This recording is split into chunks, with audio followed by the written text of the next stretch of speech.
اللهم صل علی محمد وعلی آل محمد وبارک وسلم وصلی علیہ۔ فرض کرو ایک باغ ہے، ایک شخص اس باغ کو بناتا ہے، زمین بھی اس شخص کی ہے اور اس باغ میں وہ محنت کرتا ہے، درخت لگاتا ہے، مختلف قسم کے میوہ لگاتا ہے۔ اب ظاہر بات ہے جب اس شخص نے اس باغ کو بنایا، یہ شخص جو بناتا ہے باغ کو، یہ اس باغ کا مالک تصور ہوگا، اور جو مالک ہوتا ہے اس کی مرضی بھی چلے گی۔ مثلا اس باغ کے میوے یہ مالک جو ہے اپنے رشتہ داروں کو دیتا ہے، اپنے بہن بھائیوں کو دیتا ہے، کسی دوست کو دیتا ہے، تو کسی دوسرے کو یہ حق نہیں ہے کہ وہ اس کو اپنی مرضی سے روکے۔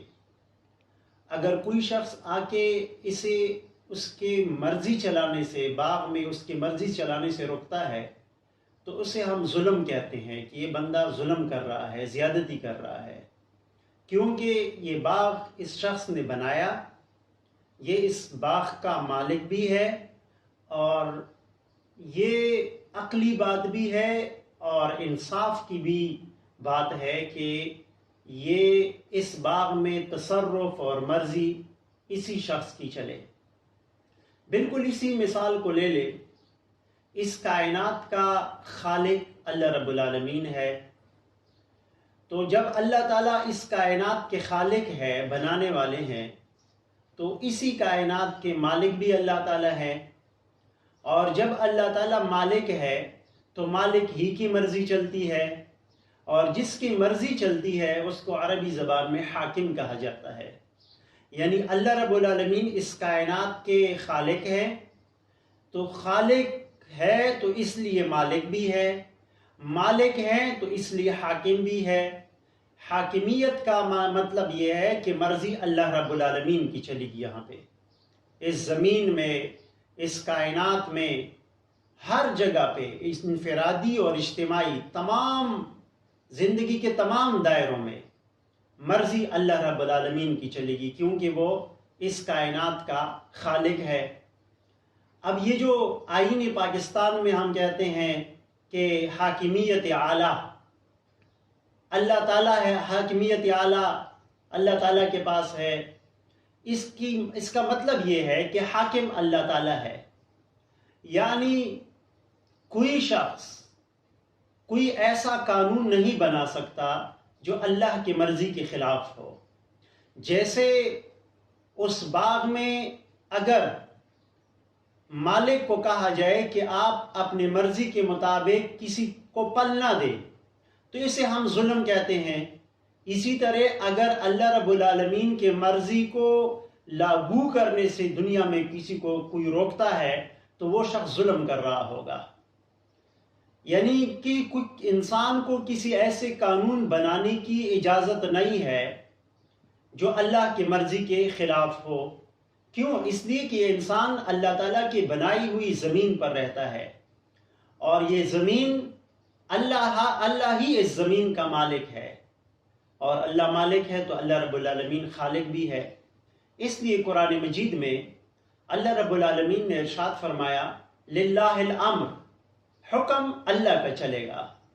اسی طرح ایک اور مقام پر فرمایا گیا وما کان لمؤمن ولا مؤمنۃ اذا قضى الله ورسوله امرا ومن يعص الله ورسوله فقد ضل ضلالا مبینا۔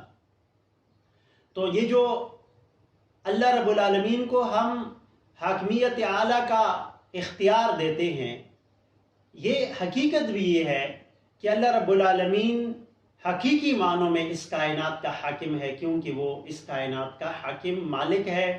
مالک اس وجہ سے ہے کہ وہ اس کائنات کا حاکم ہے۔ امریکہ میں بعض قوانین پارلیمنٹ میں ایسے پاس ہوتے ہیں جو اسلام کے خلاف ہیں۔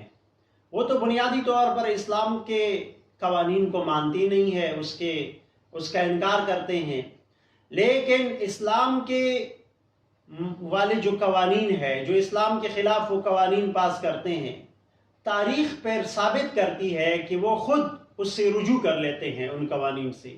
مثلا انہوں نے ایک مرتبہ شراب کو پارلیمنٹ کے ذریعے جائز قرار دیا کہ اس کو آفیشلی جائز کیا گیا، لیکن بعد میں جب انہیں پتہ چلا کہ اس سے تو بہت سارے بیماریاں پھیلتی ہیں تو انہوں نے اس چیز کو بند کیا۔ اسی طرح اگر کہا جائے کہ مرد و زن کا جو اختلاط ہے اس کو آزادی دی جائے، میل اور فیمیل انٹریکشن کو ایک قانونی شکل دی جائے، آزادی دی جائے اسے، تو اس میں دنیا نے دیکھا کہ اس سے مختلف قسم کی بیماریاں پھیلتی ہے۔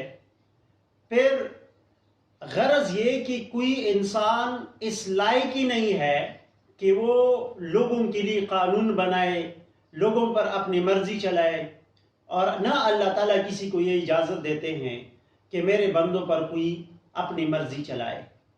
مرضی صرف اور صرف اللہ رب العالمین کی چلے گی، اور یہ انصاف کی بات بھی ہے، اس میں امن بھی ہے۔ اس میں امن اس حوالے سے ہے کہ مثلا انسانوں ہی میں سے ایک دو اشخاص یا چند اشخاص اگر اٹھ کر یہ قانون بنائے لوگوں کے لیے کوئی، تو ظاہر بات ہے لوگ اس کی خلاف ورزی کریں گے، یا اس کو ذہنی اگر وہ اس کو پریشرائز کریں گے، اس کو بائی فورس منوائیں گے، لیکن ذہنی طور پر اور دل میں ان قوانین کو وہ تسلیم نہیں کرے گا۔ کیوں؟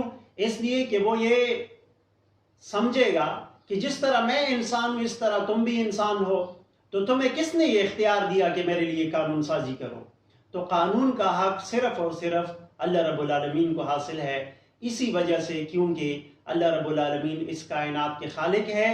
جو خالق ہوتا ہے وہ مالک ہوتا ہے، اور جو مالک ہوتا ہے وہ حاکم بھی ہوتا ہے، یعنی مرضی بھی اس کی چلتی ہے۔ اللہ تعالیٰ ہم کو سیدھا راستہ دکھائے اور ہم سب کو ایسا بنائے کہ اللہ تعالیٰ کو پسند آ جائے۔